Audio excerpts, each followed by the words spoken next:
Hi everybody and welcome to the August recap Do More With Your Money podcast. As per the title, this is a recap of all things good at True Potential throughout the month of August, but also an opportunity for us to look ahead to September and beyond as we head into the last quarter or so of 2024. And we've had another fantastic month at August, or during August I should say, and a lot to look forward to already. And to help me with that today, delighted to be joined by three podcast veterans now, as Chris Leland in particular, but also Sophie Bennett, and then walking across to you, David Reid. This has been second, third? I think it's my third now. Yeah. Enjoying it as much as ever. Yes, well, you always like to sit next to me as well. I know that there, but I don't need to introduce any of yourselves because you're all famous enough and hopefully well known to our audience. But let me recap, ladies and gentlemen, and on the month itself. When I look at a couple of the key figures, the first one was in terms of total invested on the investment platform, we went above the £32 billion mark, and that is the first time we've done that as well. So Chris will be able to talk about how great markets have helped that during August, but also when we look at, say, how clients have interacted with it. We had £15 million of impulse saves, and Sophie can help talk a wee bit about how our clients are interacting with the technology. And then, of course, David, you can talk about the technology coming to help empower our clients to do even more as we move forward. So they're two things which I was really pleased to see about, but also something else. And I'll hand across to you, Sophie. I'm jumping script here, but that's okay because I can jump back and keep us all on track. But we went through 10,000 positive reviews on Trustpilot as well. Was that something we celebrated? Was it something we enjoyed? Yeah, we absolutely celebrated that. It was a massive achievement for us and the team. First of all, we'd like to say thank you to all of our clients who've taken the time out of their day after having such a positive experience to go online and actually leave these reviews. Yeah. We read every single one and respond to every single one, and you know, it's great for us to see that. So it was a massive milestone for the team to hit those reviews, and we had a bit of a celebration here in the office and celebrated, you know, those who frequently get reviews. But now we're looking on to the next stop of 20,000 and beyond. Not 100,000. Oh, definitely. No. One step at a time. And did Jamie or Rebecca splash out for a cake or anything? Oh, we had plenty of cakes and donuts. We even had balloons, 10,000. Somebody said, who's turning 10,000? But no, it was a Chris, me. It was been a hard life. Really good day. We all really enjoyed it. I think it was a testament to the service, and just a big thank you to all of our clients. Really. Yeah, no, and I'll echo that on behalf of the group. That means so much. You know, something which we've talked about at different times on these podcasts, but also we talk about it internally with our staff. And we publish this information. We have a new piece of regulation, well, it's a year old now, new piece of regulation called Consumer Duty, which is all about making sure we are delivering demonstrable value and service and a proposition to our clients from there. And although reviews are only a part of that, you know, it is something which we build into our Consumer Duty side of things, and something we really take great pride in. So, you know, for me, a huge thank you to all of our clients, but also from me to you, Sophie, and the rest of your team, a huge thank you to you as well, because those positive reviews come from the positive service which you and the gang supply every day. So well done for that, and roll on 20,000 from there. Chris, look, I'm saying Chris, look, as if that's very daring. But Chris, I mentioned, you know, we went above a record amount in total invested on the platform, and that 32.2 billion, which was where we were at the end of August, is invested quite widely across 549,000 different clients. And helping those clients and helping them grow their money and helping them being invested is also really important to us at True Potential, because good performance can hopefully help a client hit their goals and feel more independent as investors from there. So it's something which we obviously don't take for granted at all. Could you maybe give a bit of a flavour about the month that was in August? What was good, what we questioned, what we have an eye on? Yeah, absolutely. So, you know, it's been a great month in August, which I'm delighted to say. It's actually been a great year to date. It's been a great year. Now, if we look at what happened within the kind of main building blocks of the True Potential portfolios, so equities and bonds, you saw positive returns from both equities and bonds overall. It was quite interesting, actually, because normally you tend to find one of the asset classes outperforms. So say if equities outperform, you tend to find our higher risk portfolios then would provide the best returns. But actually, when you look at the spread of returns over the month, it's actually quite tight. But I guess the key stat there is that every single portfolio provided positive returns over August. Yeah. If we kind of expand that out a little bit, I was just looking at some of the stats. Year to date, we've got a balanced portfolio that's up around about 7.2%, and that's after fund charges. If we look over the 1 year, you're looking at around about 12.1% overall. So really good returns coming through for investors. What I've seen is, a lot of people have been concentrating on probably a couple of things. So the first thing is inflation. Yeah. And I know we were talking a little bit about inflation actually before we started filming. And the key thing with inflation now is it's come right down. What you're seeing is central banks a lot less focused on inflation because it's actually much closer to their targets of 2%. And the other thing is what people are focusing on is economic growth and the health of the economy. And actually, in general, the global economy is doing pretty well. Yeah. So actually, it's quite a nice setup from a kind of macroeconomic perspective.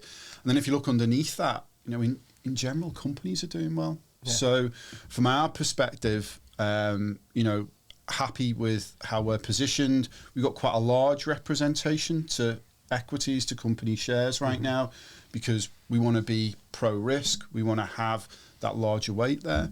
And it's been a good month. Yeah. No, and I think what was an interesting one, we've talked at different degrees of length about, say, the general election here in the UK and how a lot of that was already baked in, which I suppose goes back to what you're saying about quite a settled month. When we look at the UK, I know the UK is only a proportion of your overall portfolios. Yeah. But it's an interesting one. So I speak to quite a lot of financial advisors. I speak to quite a lot of clients, and probably the main question that they're asking me about is around the upcoming UK budget, how they're thinking around that overall. But in some ways, I actually think the UK economy is holding up a lot better compared to, say, what people were thinking 12 months ago. We had the recent UK manufacturing figures came out. They came out earlier this week, and they were good. They showed expansion, which is a real positive. They actually came out better than the US manufacturing figures.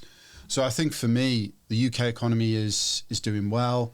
The election probably doesn't feature as much in adjusting the returns of the true potential portfolios. It's probably more around kind of, our own individual balance sheets, how we think about things moving forward. But things are going all right. Good. Yeah, no, it's a positive start to the podcast, isn't it? I think it's more than all right. You mentioned some of the stats there, Chris. Just in the month alone, that balanced portfolio was up 1.13%. Absolutely, So excellent returns, and it adds. There's a whole series of podcasts where we've talked about compounding, and that results like that help compound when you talk about then 12.1 over the 12-month period as well. Absolutely. So brilliant to see. And Sophie, I'll pass across to you now, because Chris was talking a wee bit about Labour. We've got obviously a proposed budget coming up in the autumn, and I think something you and I were talking about earlier was about the number one query this month. I think was about tax-free cash. Can you elaborate a bit on that, please? Absolutely. It happens to be the case pretty much when any change in government happens. We do sort of get these questions popping up. But it is really just speculative. People calling in, a bit nervous to say about what might happen to tax-free cash and things like that. But like I say, it is just speculation. It would be very, very unusual for a change to be made in that area, as we can't really see any benefits for the Treasury in making those changes.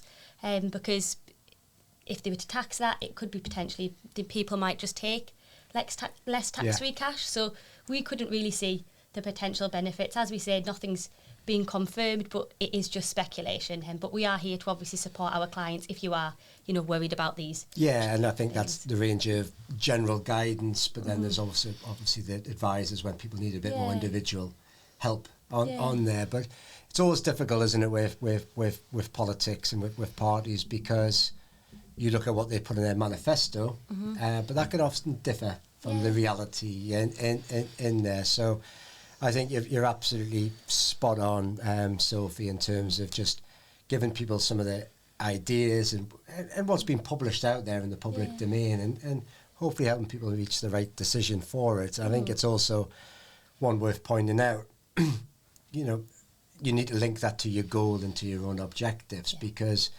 if you're a younger person, you may not want to be talking or thinking too much about what about tax-free cash if it's 10, 20, 30 years' time against your goal, for instance, because it's so long away, a lot can change. And sometimes you're better off doing exactly what we're all big fans of, which is medium to long-term investing, making sure you're in the right risk profile, making sure you've got your right goals set, making sure where you're invested is reviewed regularly and is in the right place. And that review regularly ties in quite nicely with work which we've done a lot of over the last few months, which is annual suitability reviews. Yeah, absolutely. We're speaking to clients, you know, constantly every day.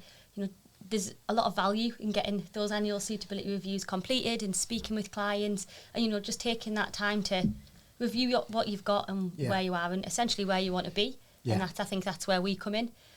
Whether that can just be a quick chat here or there if you think things are going well, but also then taking it further and speaking to one of the advisors upstairs and really planning for the future. And I think the annual suitability review, you know, does a lot in helping with that. Yeah, you know, look, I see the documentation we send out to our new clients when they come on board, and it's obviously, it's a key part of our proposition is we want to interact with our clients, and we don't just want to be available when our clients call us in terms of a reactive fashion. Something like an annual suitability review gives us a proactive reason to have that engagement with the client and either check they're still in the right place, or indeed if they need to update things, we help them with that as well. So Sophie, we've talked about that from a client perspective in terms of the annual suitability review process, but what happens if a client either needs help with it, or indeed the annual suitability review can either produce recommendations or ideas which need to be discussed further? Is the ability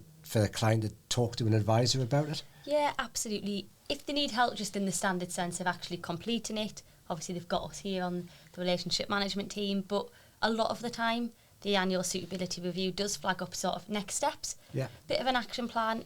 That's the main point of it. So it highlights to either us if we're your advisors or your personal advisor, you know, valuable discussion points. So if that is the case and anything flags up on the back of it, we'd be reaching out, giving the client a call and saying, oh, well, these important points have been, you know, highlighted. We'd like to get you in to discuss that with an advisor, and we find that some of our most valuable and important conversations come off the back of these reviews. So it really can't be highlighted anymore how important it is to complete them, really, because in reaching your goals, you know, no, well, absolutely. People's goals can move, people's circumstances can change as well, and I suppose that's some of the purpose of the annual suitability review, is to make sure the information we have about the client is kept up to date, which in turn means that we can ensure the client is looked after in an up-to-date fashion by the advisors as well. And as you rightly say, that doesn't matter if you're one of our central advice team clients or indeed if you're looked after by a true potential wealth management partner as well. So great to hear that, and that hopefully when a client hears about recommendations, that's what it means. Expect contact from us and the team. So thanks, Sophie. David, you were one of the architects who, along with, say, Jamie, who heads up the central advice team, but also Sophie and all of the team there, in terms of how we help our clients build an annual suitability review and how it then sits within the technology that you oversee. Yeah, absolutely. And I think if we look to the beginning of this year, where we ultimately had a launch of our annual suitability review version 2 into the client sites and the apps, there was a huge amount of effort went into that in the run up to the design and the usability to really make it easy for an end client to use, but demonstrate the value back and encourage the kind of the engagement with it. So as we hear from Sophie and the team, and I know what you guys do is either you'll direct people to the annual suitability review to complete themselves, or you'll actually help do it via a screen share. We see the benefits of that, and we continue to develop on it. One of the updates this month is, again, around pushing additional communication, additional prompts out to users to say, look, this is really valuable to you. It's valuable in terms of a technology point of view, but actually when you talk back to the importance of having a goal, an objective, medium to long-term planning, you need to be looking at this every year. Again, that's something we've been working on. To me, you know, to revisit slightly earlier, you know, I talked about consumer duty and being able to demonstrably prove clients are getting the proposition, they're getting value. You know, we look at things such as trust when it comes to consumer duty, and to me, something like the annual suitability review is a great cornerstone of that because it's transparent. And a client can pull that information at a time that suits them, and all of their information's listed in there, including their last annual suitability review and maybe what's coming up as well. And to me, that level of transparency and working with clients in that collaborative way treats them as an individual as well, which can only further deepen, I hope, the value the clients feel that they get, the transparency they get, which engenders trust, and hopefully engenders those type of trust pilot reviews, which we talked about earlier there. So I think it's a great bit of technology and a great bit of regulation which work hand in hand together. So so again, I'm saying well done to everybody. I've said it to Chris, I've said it to all of you now, so I'm getting soft. But you know, well done for that. But that's almost old hat now, as you say. We brought that out and we're evolving it, you know, as it comes out. But, you know, the future now, David, is AI, and so talk a bit about that, please. Yeah, I think you're hard pressed to find a podcast now without somebody mentioning AI. And to be fair, True Potential are no different. The differentiator for us is our AI implementations, our own. What's key for us is we build them into our systems with the engagement of the client teams, the advisor teams, really looking for what features will our end clients value, what will they actually use, and what will they enjoy using. So this month we launched the AI Personalised summary. So when we talked about this early on, it was actually Chris's voice we used as a proof of concept. It's a brilliant voice. My voice. The idea here was actually, yes, you have your app, yes, you have your client site, and you can go onto the web and you can talk to your advisors, but actually what you might want to do is just listen to a 2 to 3 minute audio summary of what is the status of my account right now. So that uses a couple of different types of AI in terms of voice imitation. Is it still using my voice? Or? We've changed it I've for now. it, Chris. So someone this morning said I sound like Paul Hollywood when I did the advisor webinar. Right. So Is that a compliment? it's all right. He's seen as a handsome man, isn't he? There you Chris? go. Well, you know, maybe a bit too much bread, but yeah. So the AI Personalised summary that's gone out. It went live on Monday actually, and we actually haven't run the marketing campaigns yet because we wanted a more quiet, soft launch so we could see, well, how is this performing before we really push it. And since Monday we saw 6,500 users of it already. Crazy. So and today's Wednesday. No, today's Thursday. So it gives you a real insight into actually what you could think is this important, is it not? Well, to some people it is. It features quite nicely into things like CarPlay. So on your drive into work, you don't just need to listen to a podcast like this now. You can actually listen to something that is hyper personalised to your own situation as well. That's the AI space, I think. Well, I think I'll stick on that for a second because that's hot off the press. That's excellent to hear. And what I like about it, and I know the concept of it wasn't just to simply read out what's on screen. No. It wasn't just to give an audio version of a line-by-line thing. It's to give some further insights. And what's really nice, or what's really exciting, I think, about AI full stop, is the more you do with it, the more it can mean. Yeah. You know, so the personalised summary now, we're still learning and we're still finding out what's interesting. We're still collecting data from different places. And if I were to ask you in 6 months' time or 12 months' time, that personalised summary will be even more hyper-personalised. I really like that. I also really like the way in which it gives clients options, as you said. I'm someone who either likes to listen to things, so I rarely watch a podcast, but in case I have to say my own face played back, but I tend to listen to podcasts. but I tend rarely to watch video full stop. I'll then read things. So to me, I think this is great because it gives a different choice to our clients, and I think this goes back to this whole idea of treating our clients as individuals as well, and giving them preferences as well. It's not one size fits all. It's not treating them as a collective. So yes, it's personal in terms of the output, but it's personal to them in terms of how they consume their information. So that's it's great to say that's live, and great to say it's been used so much already. Yeah, absolutely. It's something we're quite proud of in terms of proving the technology to build it. But as you say, giving an end client or an end user another option in terms of how they engage with True Potential. Yeah, excellent. And anything else on AI? I see fee amendments here. Oh yes, that sounds exciting. So again, it's almost to us we're starting to see these as almost old news and taking it for granted as run-of-the-mill development. But we've talked in previous podcasts around what we refer to as intent recognition. So if a client contacts us through either a secure message or a live chat, does it need a person to answer that query, or is it a very simple query similar to, say, I forgot my password, I forgot how to log in?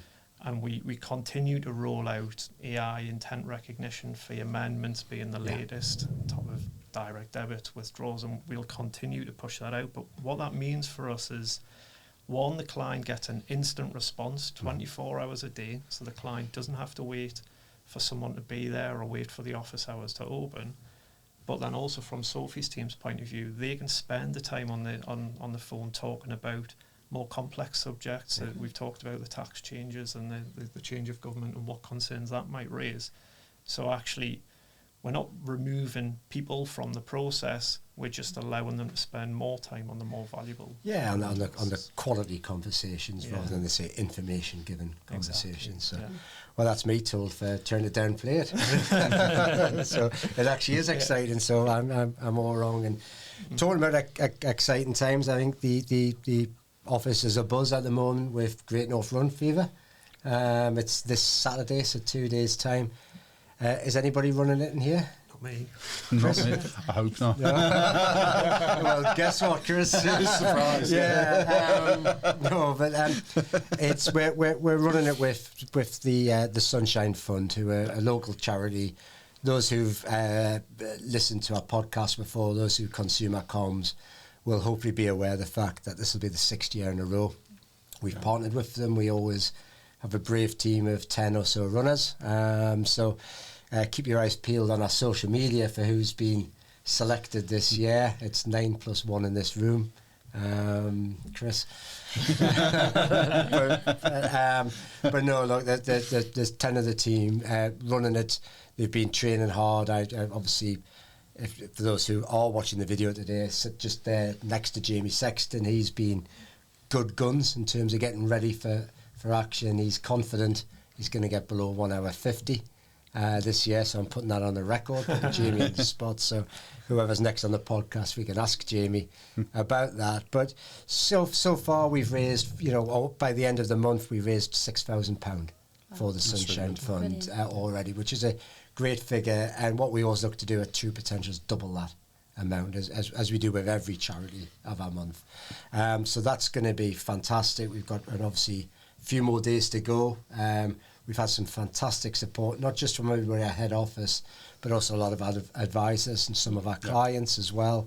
And the Sunshine Fund provides specialist equipment and opportunities to disabled boys and girls, to children typically, who maybe can't get out and around as we can and as we probably take for granted at times. It gives them opportunities to play on the beach, opportunities to play outside with their brothers and sisters and their friends, and everything else excellent which fits in between there. So a real worthwhile cause, and we'll put the link in the show notes for this. So if anybody's watching this and wants to help, every £1 will get you gift aid, and then we'll double it on top of that as well. So lots of incentive to not just back Jamie and the other 9 runners, but to back a fantastic cause there as well. So I'm looking forward to that. I'm not looking forward to having to run it twice on Saturday with my children.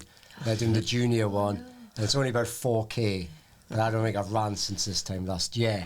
So I've got to run one 4K, and I get a 10-minute rest, and I've got to run another 4K. So if you see me next week like this, then it's all gone wrong with that. But that's what I'm looking forward to over the next few days, seeing the results of that. Chris, Sophie, David, any particular highlights, anything to look forward to? From an investment perspective or from a personal perspective? Your choice. My choice. Okay. I'm moving house next week. Right, so I don't know if that's something to look forward to or to not look forward to, maybe. Are you doing the moving yourself? I'm doing it with my wife. That's something not to look forward to. I mean, from an investment perspective, I think probably the key thing is something that we've discussed so much on the podcast is inflation. Yeah. And I think what you are seeing now is inflation is just moving back to normal. Yeah. So I think for me, I'm actually looking forward to not talking about inflation, hopefully at all, for quite a while. I'm talking about other things that drive stock markets, such as individual company earnings, etc. Yeah. That sounds really sad to say that's something It doesn't, I'm excited about. Chris. No, this is something it hopefully shows to our clients something which I know personally about you, which is you love your craft. You love what you do. Absolutely. You know, so, you shouldn't do it if you don't. Absolutely. Sophie, personal business? Well, I'll go business. Business. From a business perspective, I would say looking forward to seeing how our clients are reacting to this personalised summary that David and the team have brought out, because we all think it's absolutely brilliant, and the value that it can have for clients themselves, but even when they're having conversations with us, because it sort of prompts different questions and queries. So I'm looking forward to see how that goes for our team. And if a client's not sure how to use it, what's the best way to get help? Best way to get help, if they want instant help, you can pop onto the live chat, you can send us a secure message, or just give us a call. Great. We can get you going with that. Yeah, because David mentioned before about screen sharing and things. It's not just obviously that. If anybody wants help driving around the website, the relationship managers are there, aren't they? To do Absolutely, it. and we'd be grateful to hear the feedback, really. So looking forward to see how it goes. And maybe if the feedback's strong enough to bring back Chris's voice. Well, or I mean, if we want to push the boat out, you go with Mr. Hollywood, couldn't you? We could. He's just been in a Compare the Meerkat advert. Admittedly. He got kicked through a window and he didn't look very happy in it. So I don't think he wants to lend his voice. No. We can ask him, Chris. can do a vote. David, no pressure, but you're going to finish off with the highlight. Well, there's two highlights really. I think that of my own highlight, and we've got more AI work. We've got a lot going on there. I think a highlight for me later on today is we've also been doing some development work on the Apple Vision Pro, which is obviously the virtual reality headset out there. We will be demonstrating this in our October conference that we're going to be running. And the update later on today is to have the final run through of that and actually see the full functionality in action. Yeah. So I can predict a marketing video. Coming to a YouTube channel near you to show our clients that in action. Exactly. Yeah. Perfect. Hey, that's 3 bits of good news. Yeah. So that is an excellent time to finish as well. So, ladies and gentlemen, thank you so much. Thank you for being clients of True Potential. Thank you for your ongoing support. Thank you for your ongoing interaction with Sophie, the team, and indeed the True Potential technology as well. Chris will say this, and he's said it many times, it's a privilege to run your money and to help it grow in that particular way. It's a privilege to help you hit your investment and pension goals as well. And we thank you for your support, and we thank you indeed for watching us and putting up with podcasts like this today. So thank you, everybody. Have a wonderful September, and speak to you very soon, I hope. This video is not a recommendation or personal financial advice. With investing, your capital is at risk. Investments can fluctuate in value, and you may get back less than you invest.